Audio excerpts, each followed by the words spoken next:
Good afternoon class 5 बच्चों। आज मैं आपकी हिंदी व्याकरण की बुक से पाठ 2 वर्ण विचार पढ़ाऊंगी। तो चलिए आप अपनी बुक निकालिए और ओपन करिए पेज नंबर 13। बच्चों यहाँ लिखा है वर्ण विचार। वर्ण से आप क्या समझते हैं?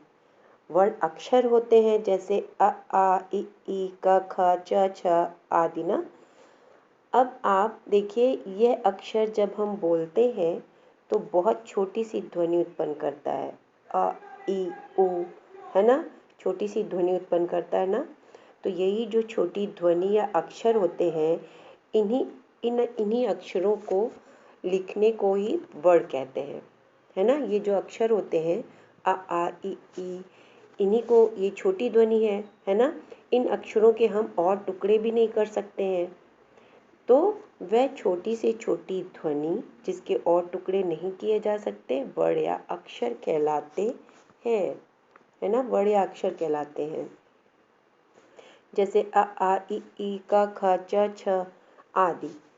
अब आप अपना पेज पलटिए और हम आते हैं पेज नंबर 14 पे। ठीक है बच्चों, पेज नंबर 14 ओपन करिए। इसमें लिखा हुआ है वर्ण तो आपने समझ ही लिया कि वर्ण किसे कहते हैं। वह छोटी से छोटी ध्वनि जिसके और टुकड़े ना किए जा सके वर्ण या अक्षर कहलाते हैं। ठीक है, तो अब इन वर्णों को कितने भागों में बांटा जाता है? वर्णों को कितने भागों में बांटा जाता है? 2 भागों में। और इससे पहले आप बताइए कि हमारे वर्णमाला में कुल कितने अक्षर होते हैं? वर्णमाला में कितने अक्षर होते हैं? वर्णमाला में 52 अक्षर होते हैं, 52 अक्षर होते हैं, है ना। और इन्हीं वर्णों को, इन्हीं अक्षरों को जब क्रमबद्ध तरीके से लिखा जाता है तो ये एक वर्णमाला बन जाती है ना। अ से अह तक, फिर क से श्र तक पूरा एक क्रम में जब लिखा होता है तो ये एक वर्णमाला बन जाती है। और इस वर्णमाला में कितने अक्षरों की मोतियां होती हैं? 52। चलिए फिर हम देखते हैं वर्ण के कितने भेद किए जाते हैं। जो अक्षर हैं हमारे 52, इनको कितने भागों में बांटा जा सकता है? 2। एक तो स्वर और दूसरा व्यंजन। अब स्वर किसे कहते हैं? स्वर वह होते हैं जिनके उच्चारण में हवा जो है हमारी फेफड़े से सीधे बाहर निकल आती है और वह किसी भी मुंह के किसी भाग का स्पर्श नहीं करती है। और इनके उच्चारण में, स्वर के उच्चारण में हमें किसी अन्य वर्ण की आवश्यकता नहीं पड़ती है, जैसे कि अ आ इ ई उ ऊ री ए ऐ ओ औ। इनके उच्चारण में हमें किसी अन्य वर्ण की आवश्यकता नहीं पड़ती है, ये स्वतंत्र होते हैं बोलने के लिए। ठीक है, तो स्वर कितने होते हैं? 11, अ से लेकर के औ तक। और जो अंग अह होते हैं वो होते हैं अयोगवा। ये ना तो स्वर होते हैं और ना ही व्यंजन। अब देखिए स्वर को भी 3 भागों में बांटा गया है। यहाँ पे देखिए आपकी बुक में बना हुआ है ना, यहाँ देखिए पेज नंबर 14 पे स्वर को कितने भागों में बांटा गया? 3, ह्रस्व, दीर्घ और प्लुप्त। ह्रस्व में, ह्रस्व क्या होता है? ह्रस्व वह होते हैं जैसे कि जिनके उच्चारण में कम समय लगता है, जैसे कि छोटा आ, छोटी ई, ऊ, री। इनके उच्चारण में बच्चों बहुत कम समय लगता है। जो इनसे शब्द बनते हैं उनके उच्चारण में कम समय लगता है, जैसे अ, घर, घर। अब छोटी की मात्रा से देखिए, दिन, उच्चारण में कम समय लगा। अब ऊ की मात्रा से देखिए, सुन, इसमें भी कम समय लग रहा है। और फिर री से मृग, तो इनके उच्चारण में कम समय लगता है। तो ह्रस्व स्वर कितने होते हैं? 4 होते हैं, अ, ई, उ और री। और दीर्घ स्वर क्या होते हैं? दीर्घ स्वर होता है जिन स्वरों के उच्चारण में ह्रस्व स्वर की अपेक्षा दुगना समय लगे, उसे दीर्घ स्वर कहते हैं, जैसे कि आ, ई, ऊ, ए, ऐ, ओ, औ। ये देखिए 7 है ना। दीर्घ स्वर कितने हैं? 7, आ से औ तक। इनके उच्चारण में ह्रस्व स्वर की अपेक्षा दुगना समय लगता है ना। तो अब चलिए देखते हैं प्लुप्त स्वर। तीसरा क्या है? प्लुप्त स्वर। अब इसके उच्चारण में क्या होता है कि ह्रस्व स्वर से तिगुना समय लगता है। ये जो होते हैं इनको अधिकतर बुलाने के लिए ही उपयोग में लाया जाता है। जैसे आप किसी को पुकार रहे हैं तो देर तक पुकारते हैं ना किसी को बुलाने के लिए, तो प्लुप्त स्वर का उपयोग वहाँ पर होता है। और देखिए जैसे ओम, तो इसमें भी प्लुप्त स्वर का ही उपयोग होता है। ठीक है बच्चों, तो आपने स्वर के 3 भेद जाने, ह्रस्व, दीर्घ, प्लुप्त। ह्रस्व में 4 होते हैं अक्षर और दीर्घ में 7 होते हैं। अब चलिए व्यंजन जान लेते हैं। व्यंजन किसे कहते हैं? व्यंजन वो होते हैं जिनके उच्चारण में हमें स्वर की सहायता लेनी पड़ती है। व्यंजन के उच्चारण में स्वर की सहायता लेनी पड़ती है। और व्यंजन जब हम बोलते हैं तो हमारी जो जीभ है, जो हवा है, वो जीभ, तालू, होंठ, दांत इनको स्पर्श करती है। इनको स्पर्श करके ही बाहर निकलती है, इनको छूते हुए। तो व्यंजन कितने होते हैं? व्यंजन 33 होते हैं, क से लेकर के ह तक, है ना। तो चलिए देखते हैं कि और भी हम लोग इसमें जो क से ह तक व्यंजन हो गए। अब छत्र, ज्ञ, श्र क्या होते हैं? छत्र, ज्ञ संयुक्त व्यंजन होते हैं। छत्र, ज्ञ क्या होते हैं? संयुक्त व्यंजन। जैसे देखिए इधर लिखा हुआ है व्यंजन में, आपके पेज नंबर 14 पे देखिए नीचे, प्रत्येक व्यंजन में अ स्वर मिला होता है। लिखा है ना इसमें, प्रत्येक व्यंजन में अ स्वर मिला होता है। इसके बिना व्यंजन वर्ड का उच्चारण नहीं होता। तो इससे पता चलता है ना कि जो व्यंजन है बिना स्वर की सहायता के नहीं बोले जाते। जैसे देखिए क लिखा है ना यहाँ पे क। अब देखिए उसमें कोष्टक में क्या बना है? क के नीचे हलंत लगा है, इसको आधा क पढ़ेंगे, फिर प्लस अ। अब जब ये दोनों मिल जाएंगे, अ इसमें मिल जाएगा, तब ये बन जाएगा क। अब क बोल रहे हैं तो बाद में सुनाई पड़ रहा है ना अ, तो इसका मतलब है कि व्यंजन के उच्चारण में स्वर की सहायता लेनी पड़ती है। तो इसी तरह देखिए सारे ही दिए हुए हैं, क, फिर ख, ग, घ, घ, अंग, सब में अ मिला हुआ है ना, तब ये व्यंजन का उच्चारण हो सकता है। ठीक है, अब देखिए इधर पेज नंबर 15 पे लिखा है विशेष। इसमें यहाँ पे विशेष में पढ़िए क्या लिखा है? 11 स्वर और 33 व्यंजन के अलावा कुछ अन्य वर्णों को भी हिंदी वर्णमाला में स्थान दिया गया है। ये सब मिल करके ही तो 52 होते हैं। अब यहाँ पे देखिए अंग, अह, ये तो अयोगवा होते हैं। ये ना तो स्वर होते हैं और ना व्यंजन, ये अंग, आ। फिर इसके बाद देखिए ड के नीचे बिंदी लगा देते हैं और ढ के नीचे, ये अतिरिक्त वर्ण है ना, इनसे भी अलग शब्द बनते हैं। और फिर देखिए यहाँ पर लिखा हुआ है छत्र, ज्ञ और श्र, तो ये संयुक्त व्यंजन है। ये 2 वर्णों से मिलकर बनते हैं। छत्र, ज्ञ और श्र 2 वर्णों से मिलकर बनते हैं, इनको संयुक्त व्यंजन कहते हैं, है ना। अब देखिए यहाँ पर लिखा हुआ है आ, ज, फ, आगत ध्वनियाँ हैं। आगत ध्वनियाँ मतलब कि ये बाहर से आई हुई हैं, जो विदेशी भाषाओं से ली गई हैं बच्चों।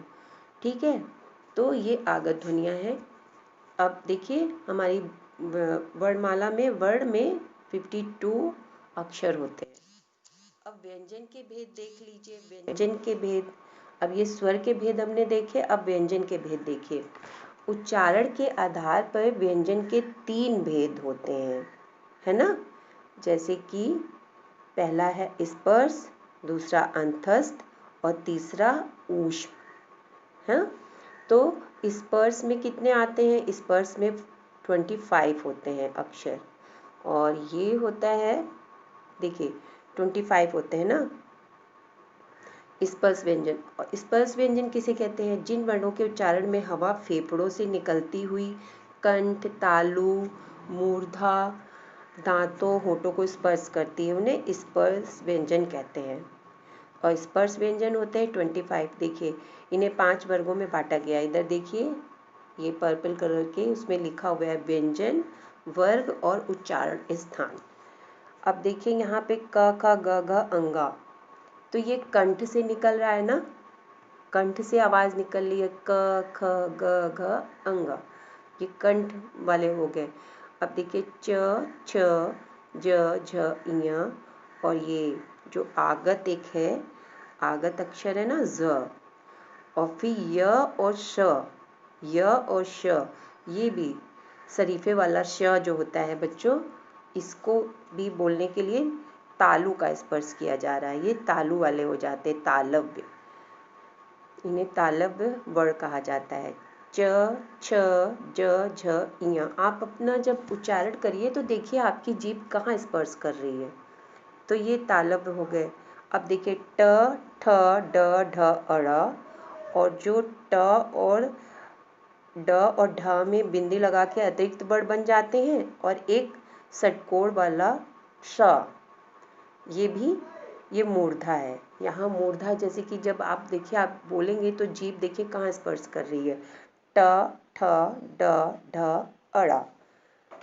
और ये षटकोण वाला जो श है, इसके उच्चारण में भी देखिए जब इसको बोलेंगे तो हमारी जीभ यहाँ पे मुंह के अंदर जो ऊपर गहरा भाग है वहाँ पर स्पर्श करती है ना, इसको कहते हैं मूर्धा।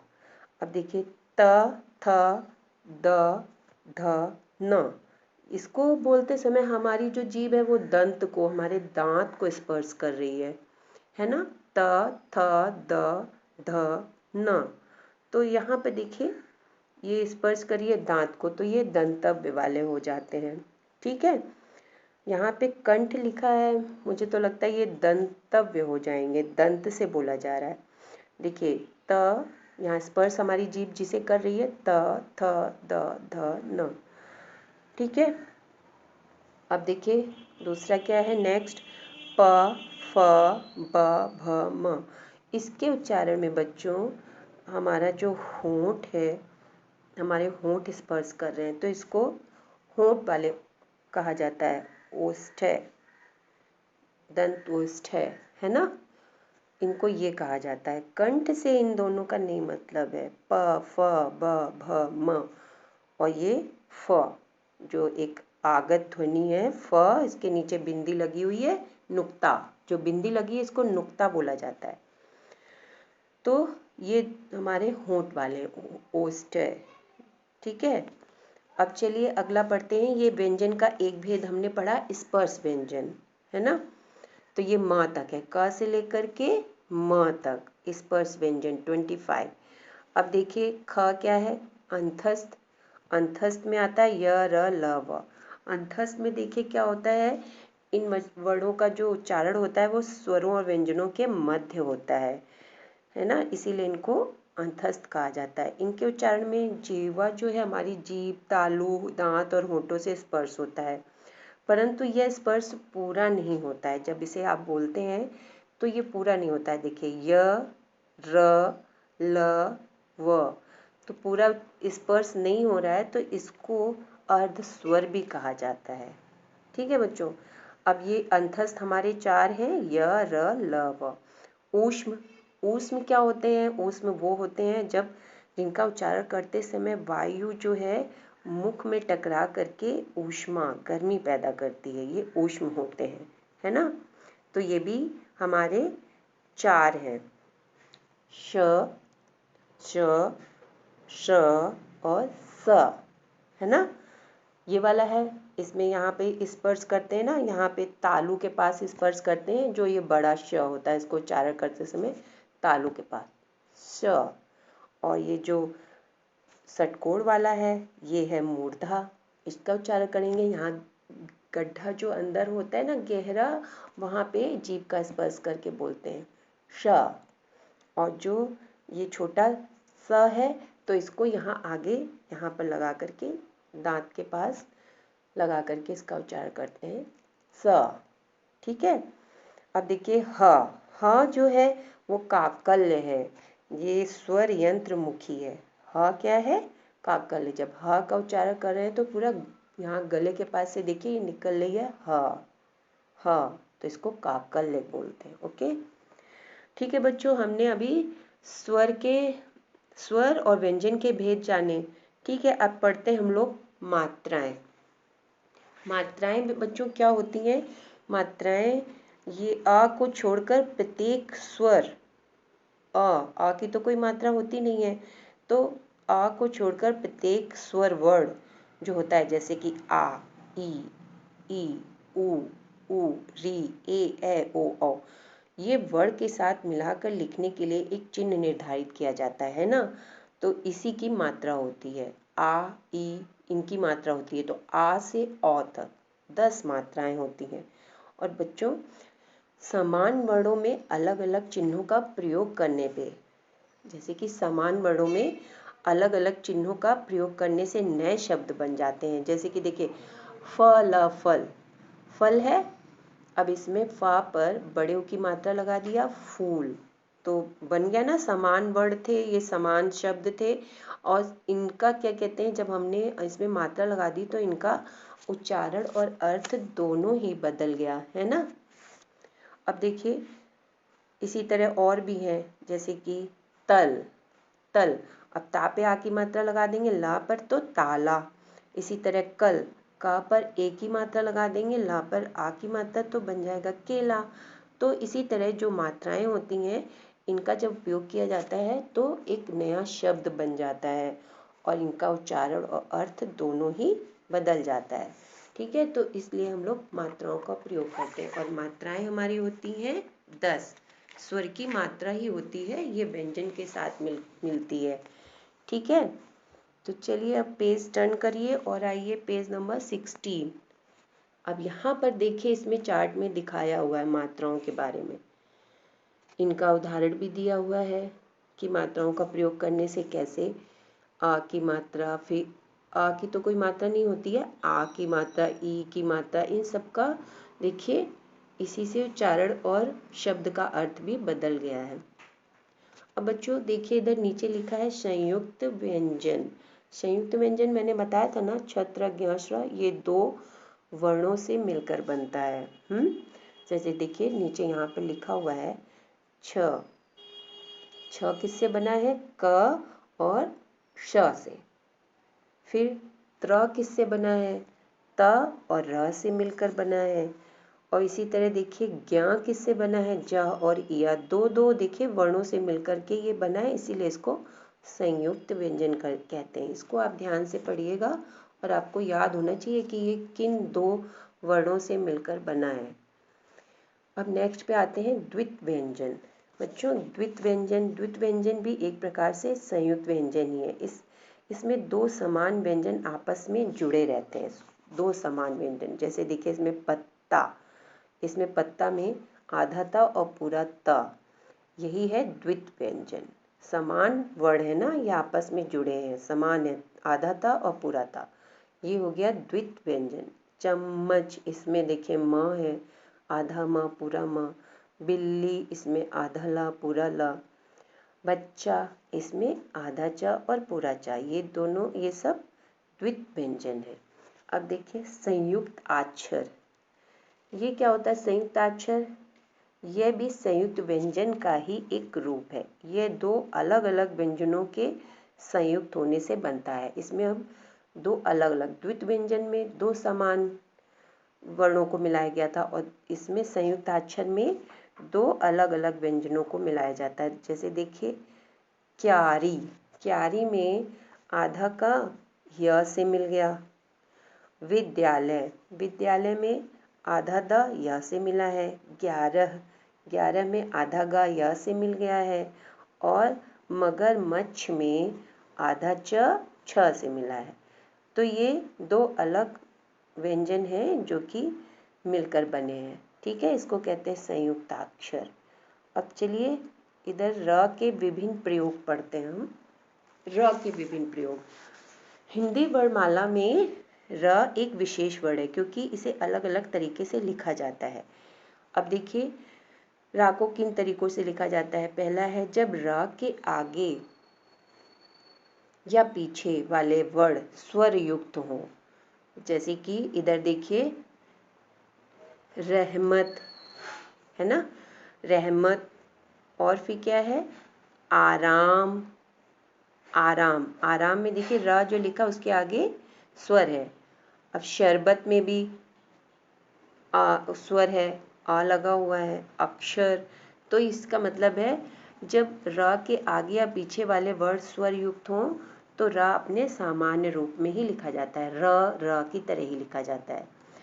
अब दूसरे पे आइए, जब र स्वर रहित होता है, स्वर रहित होता है, ये र जब है ना स्वर रहित हो जाता है, इसमें स्वर नहीं होता है, तब यह अपने बाद वाले आने वाले व्यंजन के ऊपर रेफ के रूप में लगाया जाता है। ठीक है, जब ये र स्वर रहित रहता है, देखिए इसमें कर्म, अब ये स्वर रहित है तो ये बाद वाले व्यंजन के ऊपर लगा दिया गया रेफ के रूप में। कर्म, धर्म, वर्ष, बर्फ, जो रेफ है वो अपने बाद वाले व्यंजन के ऊपर लगाया जाता है।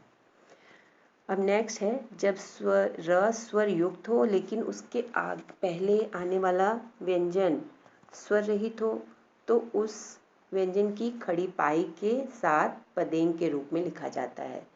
अब ये पहले तो रेफ है, फिर पदेन है। पदेन दो तरीके से लिखा जाता है, एक तो खड़ी वाली पाई के साथ, जैसे इसमें देखिए क्रम, क है तो इसमें जो खड़ी पाई है उसके साथ लगा दिया गया ना ऐसे तिरछा सा, भ्रम, नर्म, प्रण, तो ये पदेन, ये पदेन है, ये खड़ी पाई के साथ लगाया जाता है। और जो दूसरा है तो वो वी के शेप में लगाया जाता है, जैसे कि ट्रक, ड्रम, है ना, इसमें वी के शेप में लगाया जाता है। ये र की मात्रा है, रेफ और ये पदेन। ठीक है, पदेन दो तरीके से लिखा जाता है और रेफ वो होती है जो कि अपने बाद वाले अक्षर के ऊपर लगा दी जाती है। अब र की जो मात्रा, जब र है जो वो छोटे ऊ और बड़े ऊ में मात्रा के रूप में आता है तो कैसे लिखा जाता है, देखिए र के ऊपर जब मात्रा लगाई जाती है छोटे ऊ की और बड़े ऊ की तो ये उसके नीचे नहीं लगाई जाती है, बगल में लगा दी जाती है। जैसे देखिए र पर छोटे ऊ की मात्रा लगाई गई तो बन गया रुपया, और र पर जब बड़े ऊ की मात्रा लगाई गई तो बन गई रूपा। इसमें देखिए टाइम लगा ना बोलने में, बड़े ऊ की मात्रा लगी है जब र पर बगल में ऐसे छोटी सी लाइन बनाकर ऐसे मात्रा लगा देते तो ये बड़े ऊ की मात्रा बन जाती है रूपा। अब बच्चों चलिए देखते हैं वर्ण विच्छेद।